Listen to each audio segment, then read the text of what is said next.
Baik, tes. Assalamualaikum warahmatullahi wabarakatuh. Perkenalkan, nama saya Rosma, panitia tampil. Sebelumnya, saya ucapkan terima kasih banyak kepada Bapak Ibu yang telah pada acara malam ini yang diselenggarakan oleh BISA AI berkolaborasi bersama ID 5G Ecosystem. Sebelum acara dimulai, ada beberapa informasi yang ingin saya sampaikan terkait kegiatan yang diselenggarakan oleh tampil.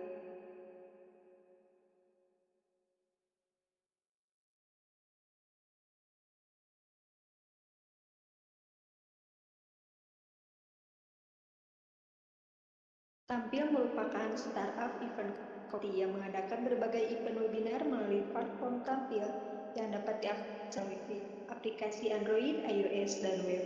Webinar terkait IT, AI, dan lainnya setiap hari ada di Tampil. Jangan lupa untuk download aplikasi dan ikuti event serta komen dan berikan rating 5 di aplikasinya. Selain webinar, Bapak Ibu juga dapat mengikuti kegiatan bisa AI lainnya seperti bootcamp, course academy terkait AI, IT, dan lainnya melalui aplikasi Bisa AI Academy yang dapat diakses melalui Android dan iOS. Nah, saat ini juga kami memiliki program unggulan seperti yang pertama ada masterclass dan on-job backend internship program. Yang kedua ada masterclass dan on-job training and internship program. Dan yang ketiga ada masterclass dan on-job training science internship program. Program internship tersebut dirancang untuk pemula yang ingin menguasai teknologi baik front-end, back-end, dan data science. Output dari program ini diharapkan semua peserta akan mendapatkan pekerjaan pada bidang tersebut. Program dirancang selama 1 bulan penuh, di mana 15 hari training terkait program, dan 15 hari berikutnya adalah on-job training di Bisa AI Jakarta atau Bandung, maupun partner Bisa AI, serta bisa secara online jika lokasi peserta di luar Jakarta atau Bandung. Pendaftaran program dengan 25 Januari 2021 melalui aplikasi Bisa AI Academy. Jadi jika Bapak Ibu ingin berminat, silakan daftar sebelum kehabisan. Karena hanya untuk 20 peserta. Jangan lupa untuk follow sosial media tampil, ada youtube.com/tampil, ada instagram.com/tampil, dan jangan lupa juga untuk follow sosial media Bisa AI. Ada youtube.com/bisai, ada instagram.com/bisai. Dan ikuti juga grup Telegram melalui link yang sudah tertera di public chat. Jangan lupa untuk berikan rating 5 dan komen positif pada Play Store Tampil dan Bisa AI Academy agar kegiatan rutin tampil tetap berjalan. Terima kasih. Wassalamualaikum warahmatullahi wabarakatuh.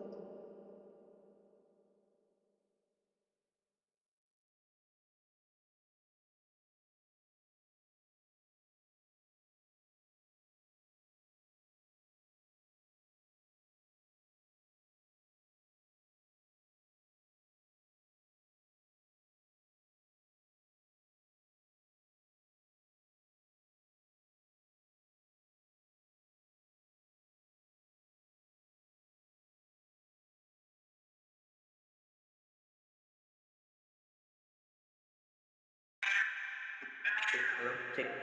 Suara saya terdengar ya. Teman-teman, halo, cek. Oke, karena sudah waktunya juga untuk mulai event ini, maka bisa langsung saya mulai. Oke, saya buka. Bismillahirrahmanirrahim. Assalamualaikum warahmatullahi wabarakatuh. Selamat malam dan terima kasih kepada teman-teman peserta telah menyempatkan waktunya untuk bisa berpartisipasi ya dalam event yang diselenggarakan oleh Bisa AI bersama ID 5G. Dengan tema yang akan kita bahas, apa yang kita diskusikan yaitu tutorial kakak untuk data engineering. Sebelumnya perkenalkan, nama saya Alfi Salim, saya merupakan tim dari Bisa AI. Oke, untuk teknis acaranya mungkin untuk teman-teman yang mau bertanya silahkan tuliskan saja pertanyaannya di kolom chat publik ya. Nanti kita akan diskusikan sama-sama pertanyaan tersebut yang telah teman-teman tanyakan. Kemudian untuk acara untuk event ini lebih ke arah diskusi aja gitu. Jadi untuk teman-teman yang mau menyanggah itu dipersilahkan aja, atau teman-teman yang mau berdiskusi lebih lanjut atau tidak, atau ada miss dengan apa yang saya sampaikan, itu kita diskusikan sama-sama saja.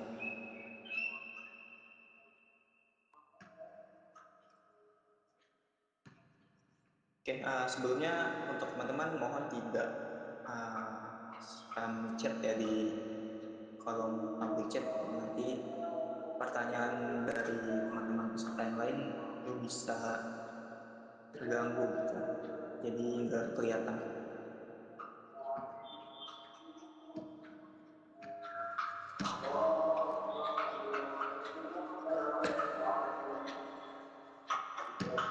Oke, terlihat ya. Oke, langsung kita mulai aja. Seperti yang tadi saya sebutkan di awal, kita akan membahas mengenai tutorial Kafka untuk data engineering.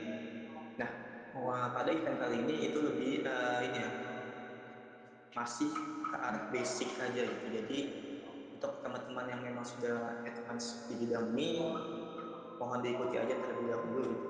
Dan untuk teman-teman yang tidak memiliki background sama sekali di bidang ini, itu bisa kita belajar sama-sama dari awal gitu. Adapun outline yang akan kita bahas nantinya itu pertama kita akan membahas mengenai data engineering. Kenapa kita membahas mengenai ini? Ya karena ini termasuk ke dalam tema yang telah ditentukan ya pada event kali ini. Kemudian kita akan membahas juga mengenai data engineering dengan data scientist.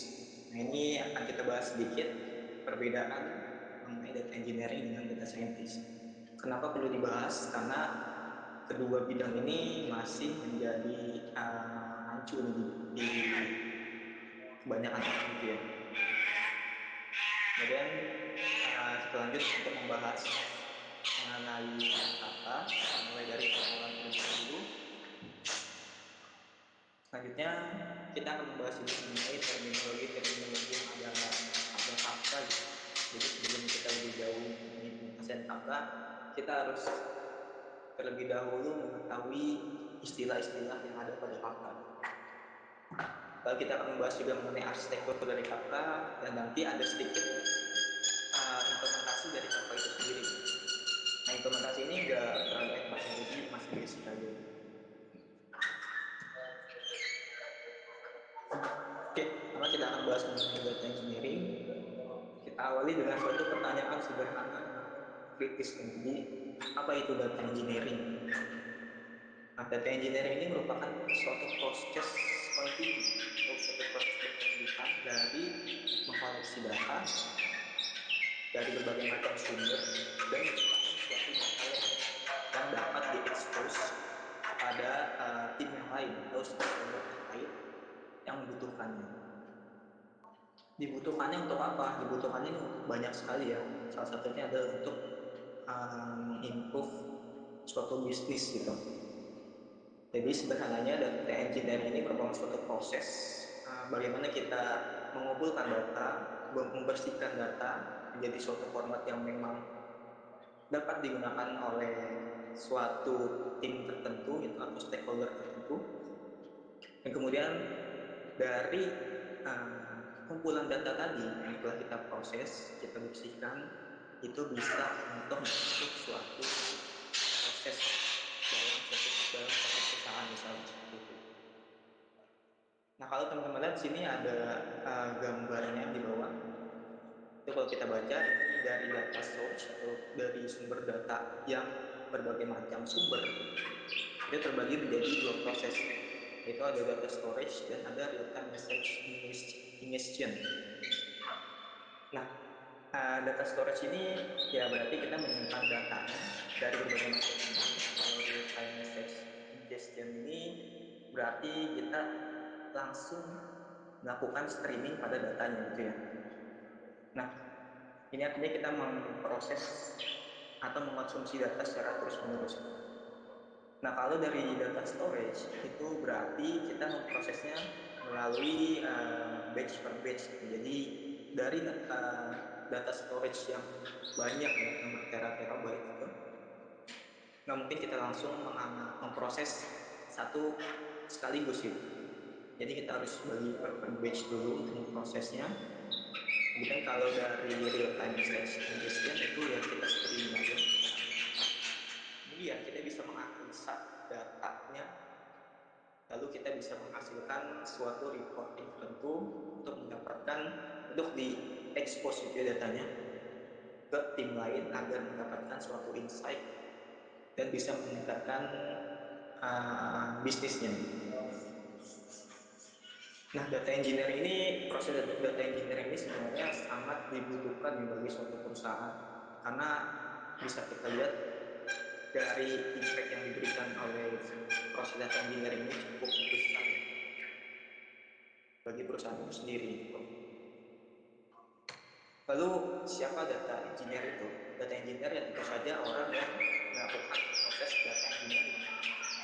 Jadi kalau kita lihat di sini, data engineer ini merupakan seseorang yang bertanggung jawab untuk mengoleksi berbagai macam data dari berbagai macam sumber, lalu mentransformasi data itu ke dalam format usable atau ke dalam format yang memang bisa digunakan gitu, lalu menyimpannya ke dalam common data lake. Nah, kemudian stakeholder ini dapat mengakses data dari data lake tadi dan menjadikan memperoleh suatu insight bisnis gitu dari hal tersebut. Atau sederhananya, data engineers ini merupakan bagaimana dia mengimplementasikan suatu data atau big data proyek gitu, project big data secara kompleks lalu large scale. Kemudian dia fokus juga untuk mengoleksi, memanage data, menganalisanya, memvisualisasikannya dan lain sebagainya. Nah, kemudian kita akan membahas mengenai data engineering life cycle. Sini ada terbagi menjadi 4 tahapan ya. Pertama, yang tadi kita bahas di awal, itu data ingestion. Kemudian ada data transformation, lalu ada data persistence, dan ada performance optimization. Ini penjelasan lebih detailnya gitu. Kalau data ingestion ini merupakan suatu proses kita untuk memperoleh data dari berbagai macam sumber gitu. Kemudian kita ingest atau kita konsumsi atau kita memperoleh data itu dari kita masukkan ke dalam staging layer ya di dalam data lake ini. Nah, pada staging layer ini biasanya ini berbentuk raw data itu atau data yang memang masih ini ya, masih data seutuhnya gitu. Kemudian ada data transformation. Data transformation ini kita mengkonversi datanya dari suatu format ke format yang memang biasa ke dalam format umum gitu ya. Yang seharusnya format ini acceptable untuk dikonsumsi oleh berbagai macam konsumennya. Kemudian kalau data persisten ini dari data yang tadi kita telah transformasi itu kita simpan ke dalam final layer pada data lake. Nah, di final layer inilah yang nanti akan diekspos ya datanya ke tim yang lain gitu. Di tahap ini juga kita harus memperhatikan juga nih dari aspek security-nya. Karena pada tahapan ini atau pada layer ini itu banyak sekali data yang bersifat confidential ya. Jadi sebisa mungkin kita harus mendefinisikan lebih awal standar security-nya dan juga kita sebisa mungkin untuk memprovide ya akses limitnya pada si konsumennya.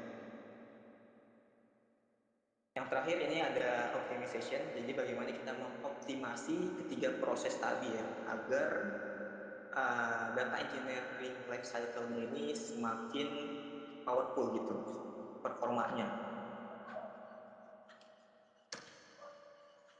Nah, selanjutnya kita akan bahas mengenai data engineer dan data scientist melalui sebuah gambar ya. Jadi, teman-teman bisa lihat ini pembagiannya. Yang di tengah itu merupakan data scientist, di mana data scientist ini dia mencakup uh, keseluruhan dari ilmu datanya gitu ya. Data scientist ini dia beririsan dari ketiga uh, ketiga bidang ilmunya gitu. Jadi kalau data engineer ini dia beririsan itu menguasai software engineering, lalu bidang ilmunya ada matematik, statistik, dan algoritma. Kalau data analis, ini bidang ilmunya matematik, statistik, algorithms, lalu ada data communication. Nah, kalau data scientist ini lebih ke arah mencakup ketiganya itu ya. Atau sederhananya, data engineer ini merupakan orang yang seperti yang kita sebut pelajari di awal tadi ya, orang yang mengumpulkan data dari berbagai macam sumber gitu, kemudian dia membersihkan datanya sampai datanya ini usable ya, bisa digunakan oleh tim lain gitu.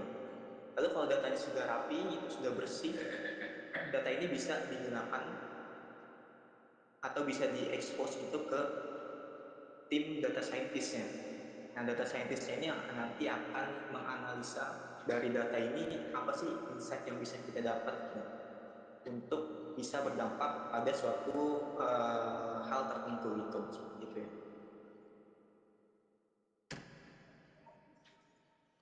Selanjutnya kita akan membahas mengenai Kafka. Jadi diawali juga dengan suatu pertanyaan, jadi apa sih Kafka itu? Nah, Apache Kafka ini merupakan suatu messaging system ya, yang bersifat cepat gitu, scalable, lalu minim kesalahan, dan juga menganut sistem publish and subscribe. Publish and subscribe itu seperti apa? Nanti akan kita bahas lebih lanjut di slide selanjutnya.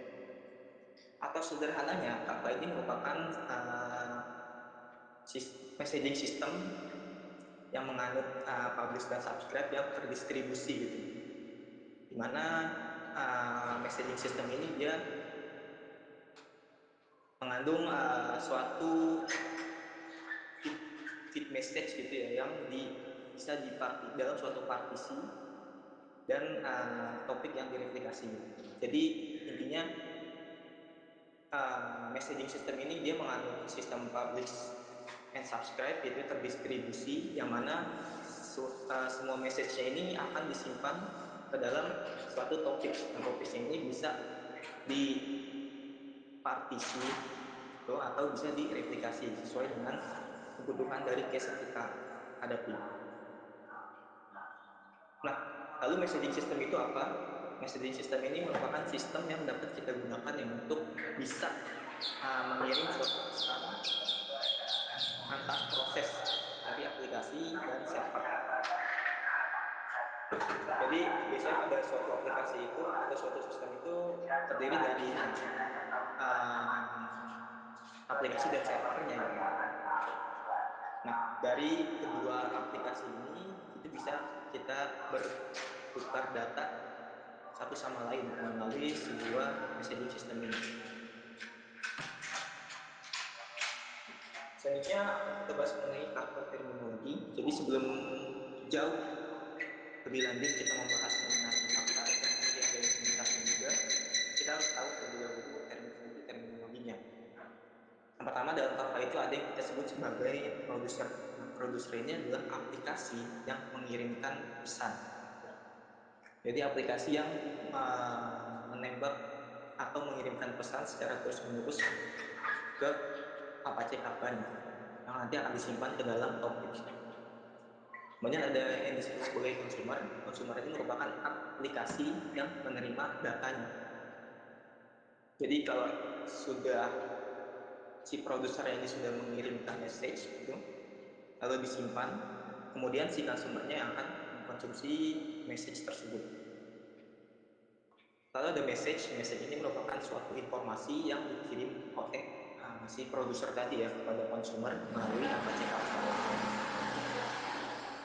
Lalu ada connection ini merupakan PCP connection antara aplikasi dengan Kafka brokernya. Lalu ada topik. Nah, topik ini merupakan suatu kategori atau feed name ya, yang mana pesannya itu akan disimpan di topik ini, lalu akan dipublish. Jadi sederhananya si produser ini mengirimkan suatu pesan ke Kafka, lalu disimpan ke dalam topik. Nantinya konsumer ini akan mengkonsumsi datanya melalui topik tersebut. Kemudian ada topik partition. Nah, topik partition ini merupakan suatu pembagian dari topik ya. Jadi nanti topiknya ini bisa kita bagi-bagi ke dalam jumlah tertentu. Ini berguna untuk apa?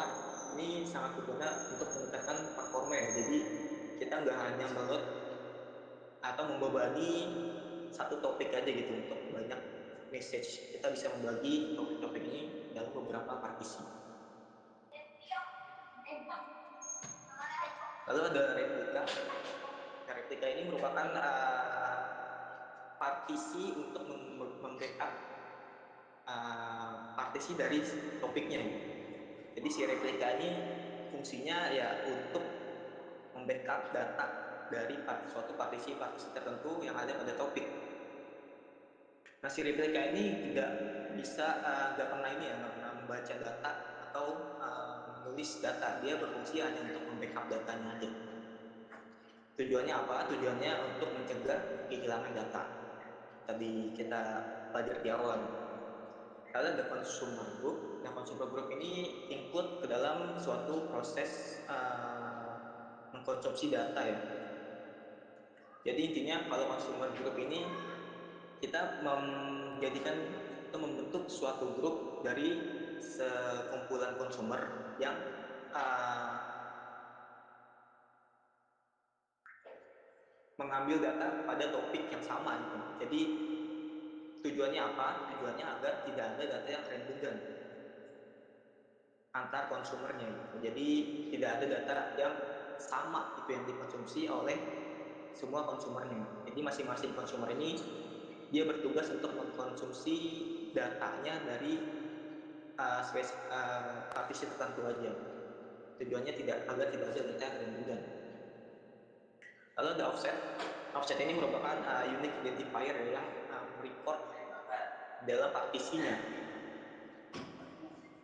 Nah, ini menunjukkan si offset ini dia menunjukkan sampai mana sih konsumer ini mengkonsumsi data. Jadi nantinya ketika dalam real case-nya itu konsumernya mati, dia tidak akan mengkonsumsi datanya dari awal lagi karena sudah ada si offset ini.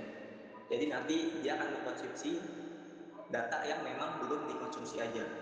Kalau yang sudah dikonsumsi itu tidak akan dikonsumsi lagi datanya. Kemudian ada node. Node ini merupakan suatu komputer ya pada APTK cluster. Lalu clusternya ya berarti kumpulan dari berbagai macam nodes. Seperti itu. Nah, ini merupakan arsitektur dari Kafka-nya. Kalau teman-teman lihat di sini ya, ini ada produser, topik, dan ada consumer.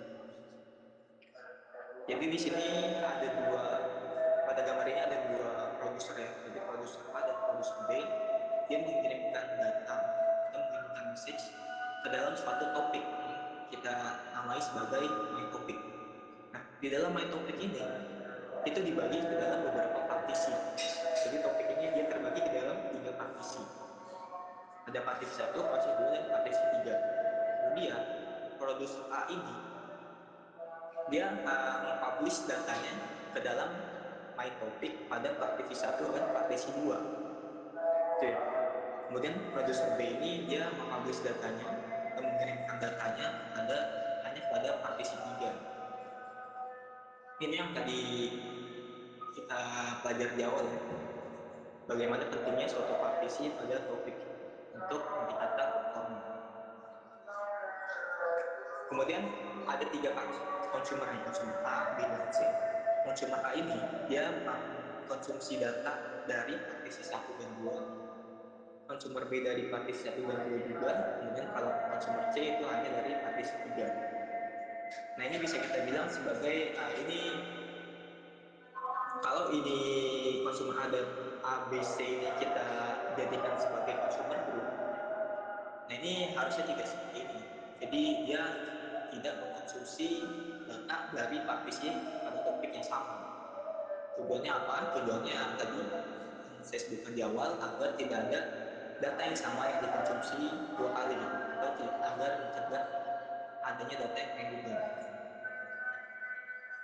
Kalau kita lebih detail lagi melihat di sini pada topiknya, di dalam topik ini terbagi ke dalam tiga partisi, partisi 0, 1, 2. Kemudian ini ada message-nya gitu. 1, 2, 3, 4, 5 dan seterusnya itu message pada partisinya. Atau kalau kakak itu sebutnya event pada partisinya.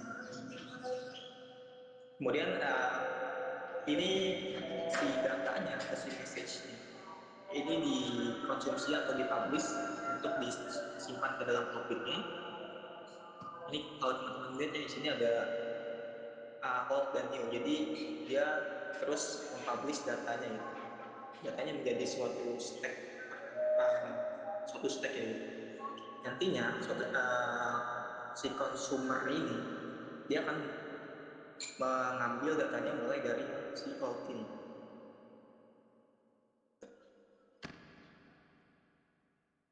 Di sini lihat ya. Ini adalah datanya.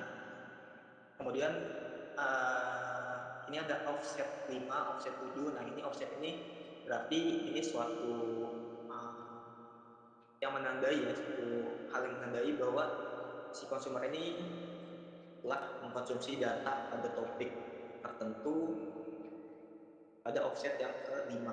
Jadi nanti dia tidak akan membaca mulai dari awal lagi. Nah, ini kalau replication itu seperti apa? Ini untuk replication seperti ini ya. Jadi berarti ini ada partisi 0, partisi 1, partisi 2, ini ada topik-topiknya. Kemudian replikasi itu seperti apa? Ini replikasi yang berwarna putih ya. Jadi dari ketiga topik ini, tuh, berarti pada topik yang pertama ini ya, partisi si lead-nya ini adalah si partisi 0. Partisi 1 dan partisi 2 ini adalah replikanya. Diambil dari mana? Diambil dari partisi yang ini. Ini yang tadi kita sebut sebagai replikasi ini adalah berfungsi untuk membackup datanya, untuk mencegah kehilangan data. Lalu consumer group seperti apa ini? Teman-teman bisa lihat consumer group seperti ini ya. Jadi dari Canva cluster itu dari produser atau dari topiknya dia hanya mengkonsumsi satu-satu aja gitu. Jadi tidak ada topik yang sama yang dikonsumsi. Contohnya seperti ini. P0 ini dia si C1 ini dia mengkonsumsi dari P0 kemudian dari P3. Kemudian C2 ini dia mengkonsumsi dari P1 dan P2.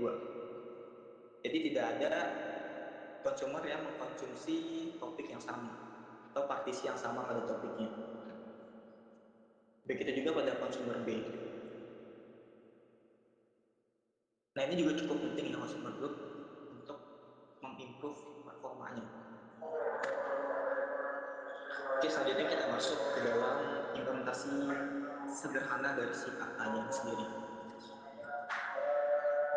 Oke, sebelum itu mungkin dari teman-teman ada yang mau didiskusikan.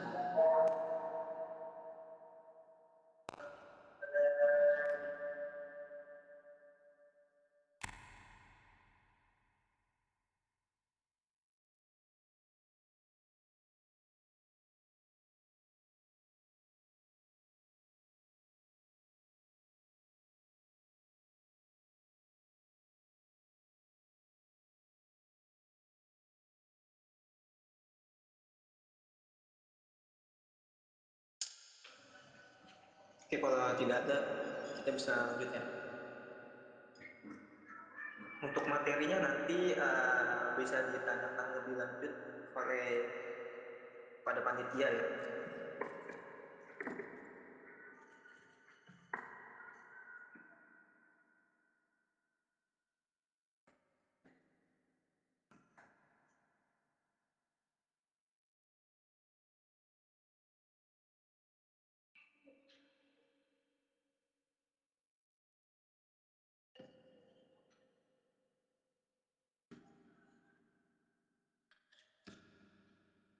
Oke.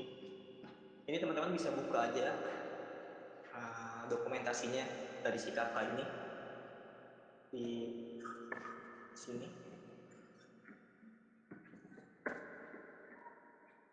Atau di sini.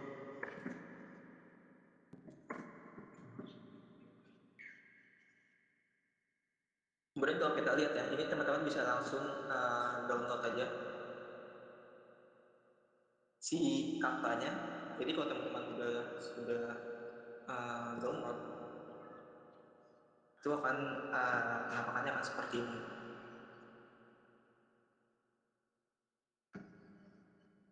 Oke, seperti ini.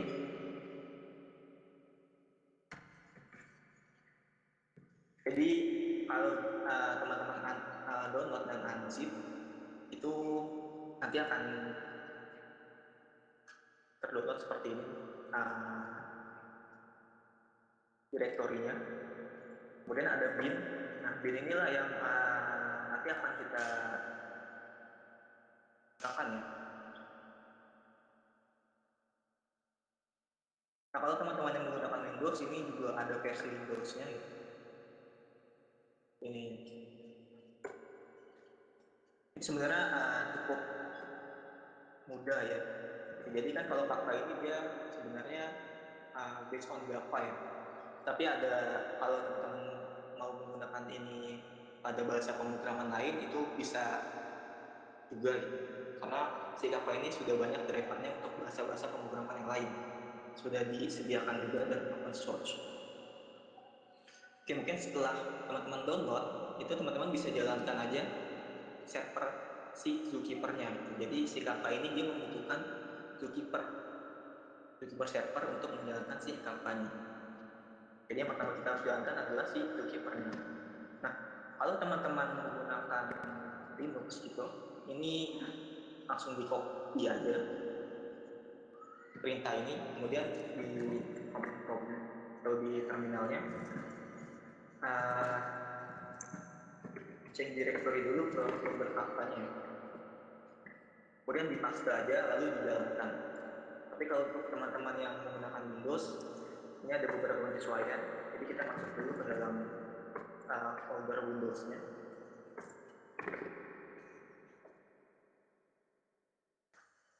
Ini ya.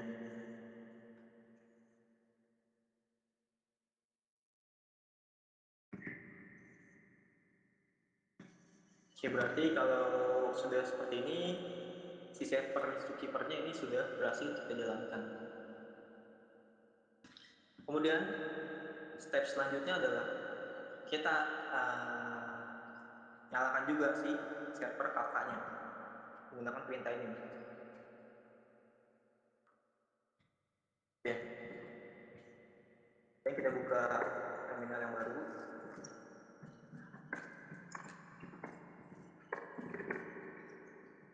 Lalu di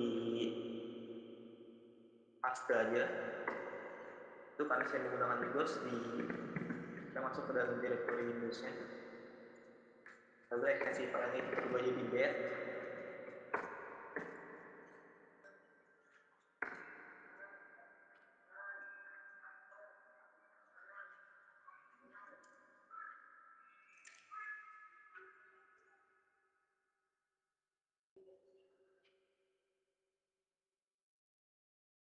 Tunggu sebentar sampai selesai. Dia berarti ini berarti sudah jalan nih server Zookeeper-nya dengan server kakaknya. Kemudian kalau teman-teman belum punya topik, itu teman-teman bisa buat aja topiknya. Ini komen untuk buat topiknya. Jadi kita dari si kakak topik.sh kalau Linux gitu, kalau Windows.bat kita create. Kemudian kita portnya itu gimana nih untuk biasanya kalau defaultnya itu 9092 kalau nggak salah ya. Lalu kita atur replikasinya berapa gitu. Lalu kita mau bagi jadi berapa partisi si topik ini. Kemudian base topik, lalu nama topiknya apa. Kebetulan saya sudah sediakan topiknya. Jadi ini teman-teman bisa ikuti juga nih, bisa sambil diikuti ya. Jadi untuk proses ini karena saya sudah sediakan topiknya itu saya skip nih. Mungkin kalau teman-teman mau lihat kalau teman-teman mau lihat sudah ada topik apa aja di Kafka, teman-teman buat itu bisa menggunakan param -- list ya.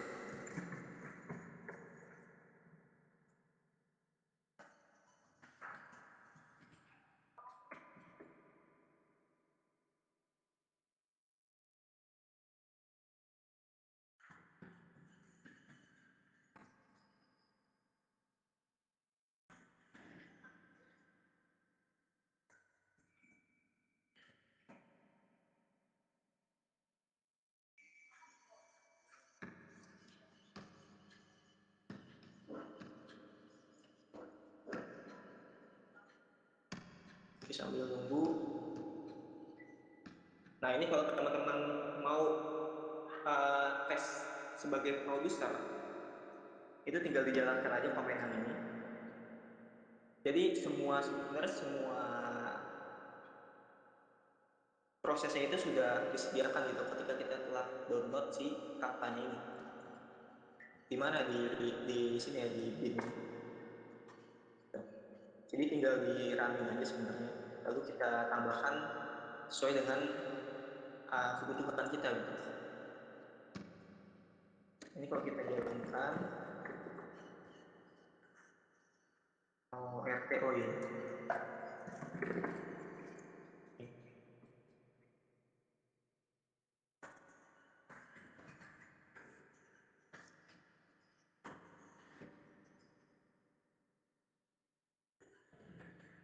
Ini sudah saya buat ya sebelumnya. Si topiknya itu belajar base Kafka.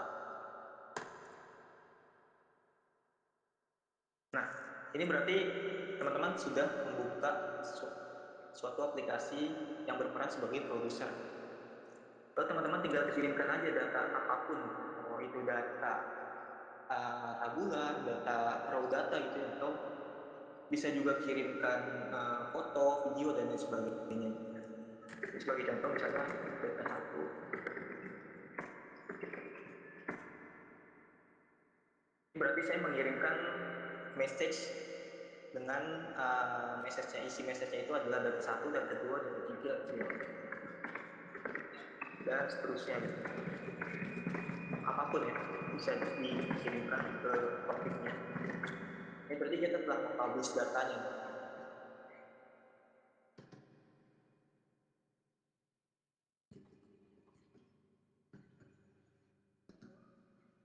Kemudian kita perlu juga untuk membuat si konsumernya. Untuk membuat konsumernya itu teman-teman bisa gunakan aja perintah. Nah ini kita buka comment prompt baru.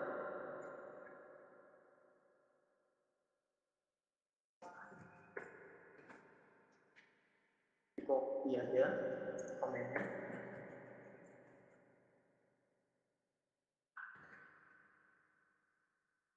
Disesuaikan quote-nya. Lalu nama topiknya apa.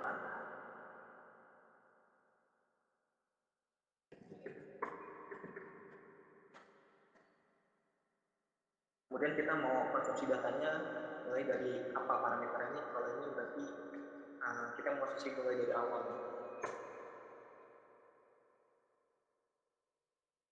Oke.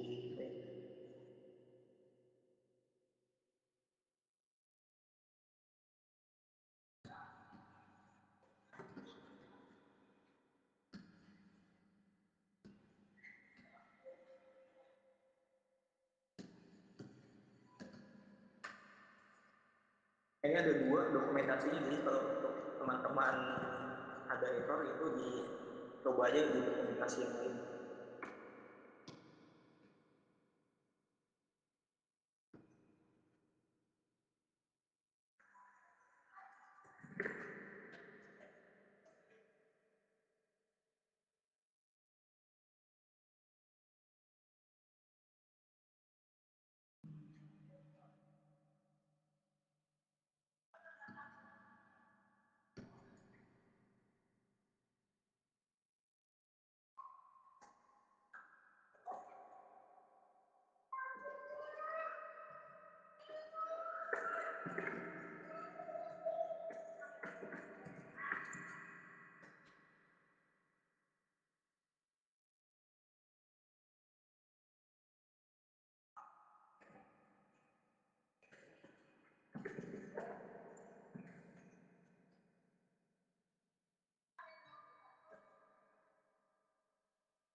Teman-teman ya, ini berarti data yang telah dikonsumsi oleh si konsumer ini. Kenapa ada data-data ini? Ini data-data yang sebelumnya telah saya kirimkan. Jadi kalau saya coba kirim lagi di sini, saya data 10, itu langsung akan dikirimkan ke si konsumernya. Konsumer itu akan langsung mengkonsumsi datanya yang telah disimpan di topiknya gitu. Jadi ini bisa untuk streaming data ya, karena ini bisa langsung kita konsumsi datanya. Itu ya. Oke, mungkin sebelum ada yang mau ditanyakan atau didiskusikan. Kalau belum ada ini kita lanjut dulu ya. Jadi di sini saya sudah sediakan juga nih menggunakan Kafka di Python seperti apa. Ini saya sudah buat dua program ya untuk yang berperan sebagai produser dan si consumer. Kemudian untuk menggunakan Kafka ini sudah ada library-nya ya, yang sudah disediakan oleh Python. Jadi kalau memang mau membuat Kafka producer ya kita import aja si Kafka produsernya. Kemudian dari fungsinya ini kita set paramnya.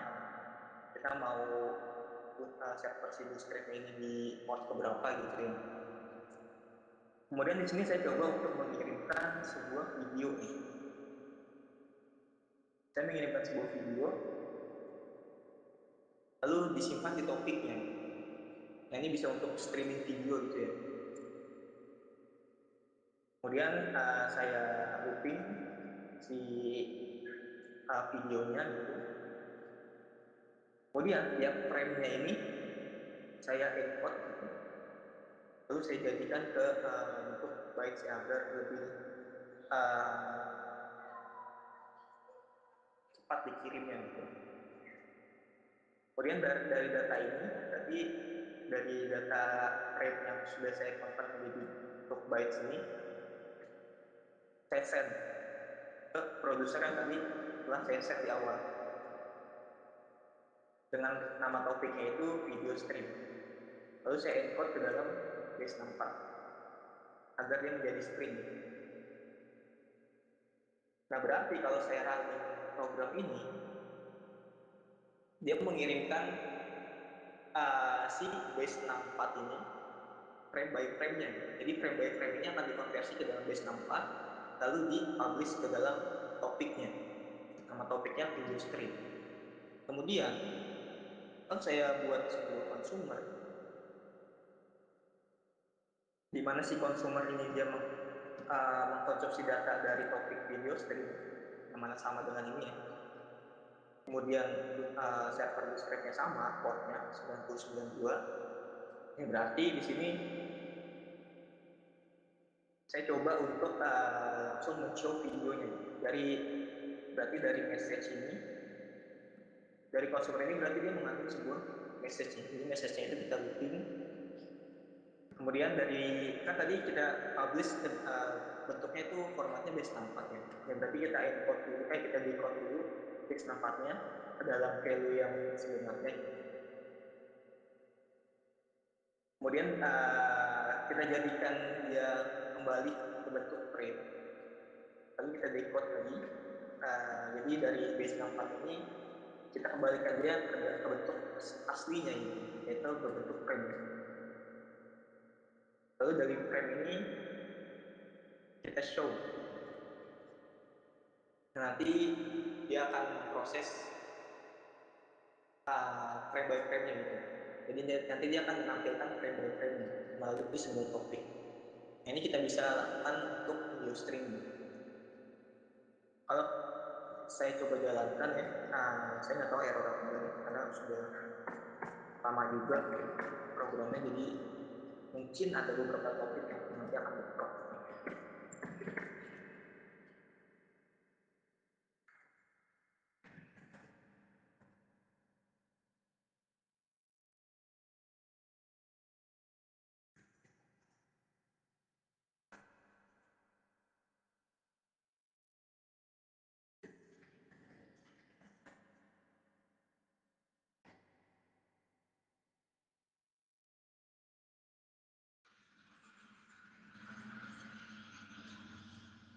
Oke, sepertinya sudah hidup ya si konsumernya.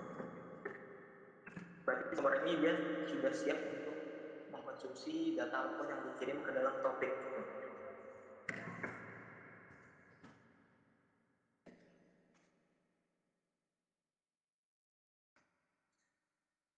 Ya, seperti ini. Berarti bisa nih. Nah, ini dia akan ngirim frame by frame nih. Jadi seolah-olah ini kita mendemokan streaming video gitu dari si Kafka.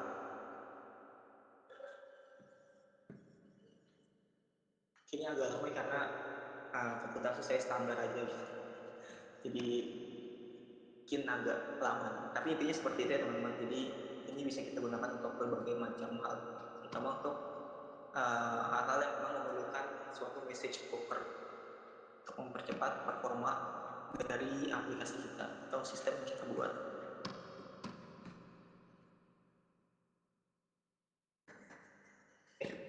Mungkin cukup sekian. Jadi kalau untuk teman-teman yang ada teman-teman yang mau di didiskusikan, saya tunggu beberapa menit ya. Kalau tidak ada, mungkin bisa langsung kita akhiri event pada kesempatan kali ini.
Oke. Oke, ada pertanyaan, Kafka itu hanya untuk real time data ya? Sebenarnya Kafka ini bisa kita gunakan untuk berbagai macam case ya, gak hanya untuk real time data. Tapi ini powerful nih untuk kita gunakan sebagai real time data gitu. Kalau kita nggak mau menggunakan real time data, mau disimpan aja datanya gitu, ya itu bisa-bisa aja gitu. Ini justru membantu juga ya, karena Kafka kan juga dia kan message broker nih, artinya dia memecah pesannya atau memecah datanya agar dia lebih mudah untuk diskalakan gitu ya. Jadi untuk real time data sebenarnya, untuk selain real time data itu sebenarnya bisa-bisa aja. Teknologi Kafka untuk analytics data bisa juga. Jadi Kafka ini kan dia memang untuk case-case big data ya teman-teman. Jadi dia juga sebenarnya sama seperti Apache ini ya, Hadoop dan lain sebagainya atau Spark gitu. Dia memang di kebanyakan biasanya digunakan untuk case-case big data gitu. Jadi untuk menganalisa data, yang mana analisa data membutuhkan data yang besar dengan case-case tertentu, itu sebenarnya bisa juga ya, bisa dimanfaatkan si Apache Kafka ini.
Oke, yang lebih powerful mana ini, sebelumnya saya juga belum pernah menggunakan Apache Spark ya.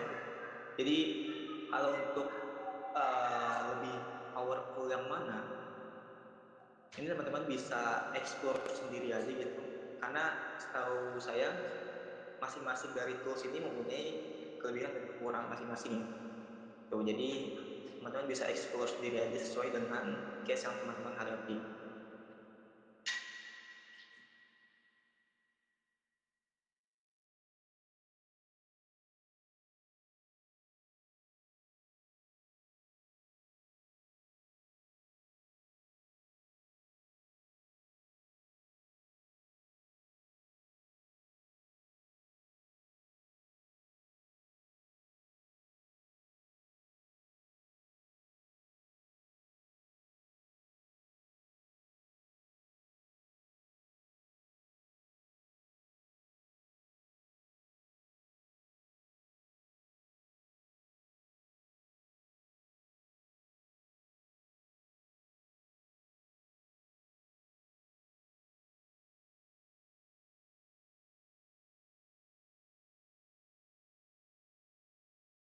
Oke, sejauh ini bisa ya mungkin kedepannya bisa juga akan menggunakan Spark ya, tapi untuk sejauh ini kita hanya masih menggunakan Kafka aja ya.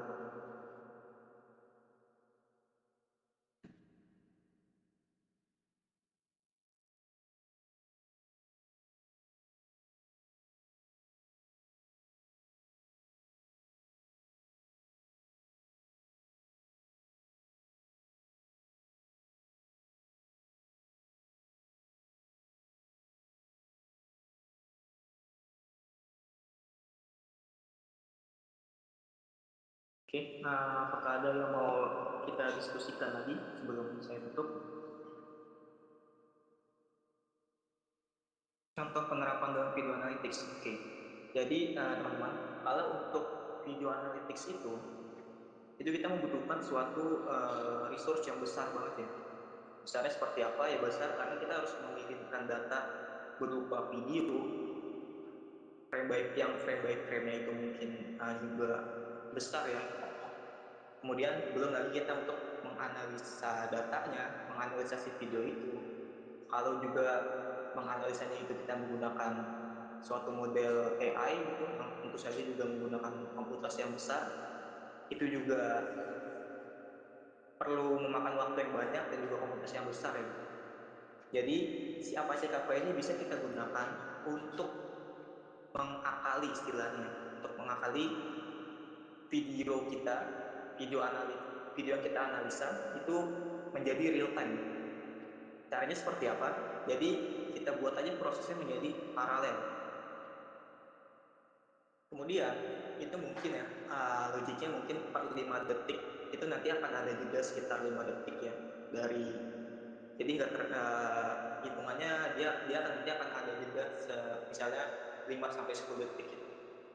Tapi itu termasuk ke dalam real time ya. Jadi walaupun ada jeda itu jeda ini untuk mengumpulkan si frame-frame-nya terlebih dahulu gitu. Jadi untuk frame-nya misalnya setiap 5 detik kirim ke Kafka, pecah, prosesnya menjadi paralel, kemudian dikonsumsi lah oleh si consumer-nya gitu. Ditampilkan di sisi konsumernya itu. Jadi ini bisa kita manfaatkan ya. Karena kalau kita tidak menggunakan Kafka atau message broker lainnya, ya ini berarti prosesnya sekuensial aja gitu. Jadi sebelum frame satu itu diproses, ya frame 2 tidak bisa diproses dan lain sebagainya. Mungkin salah satu penerapannya seperti itu. Oke, karena sudah selesai juga, jadi mungkin bisa langsung saya tutup aja ya untuk event pada kesempatan kali ini, karena tidak ada yang bertanya juga dan tidak ada yang mau didiskusikan lagi. Oke, terima kasih kepada teman-teman yang telah menyempatkan waktunya ya sekali lagi untuk bisa hadir dan berpartisipasi pada event ini. Saya selaku pemateri sekaligus mewakili panitia penyelenggara, mohon maaf apabila pada event kali ini terdapat banyak kekurangan, baik dari segi penyampaian, materinya, dan lain sebagainya. Dan jangan lupa untuk teman-teman follow media sosial tampil ya, ada Instagram, ada YouTube, ada Telegram juga seperti yang disampaikan di public chat oleh panitia, agar tidak ketinggalan event-event menarik lainnya. Oke, sekian dari saya tutup. Assalamualaikum warahmatullahi wabarakatuh, selamat malam, dan terima kasih kepada teman-teman.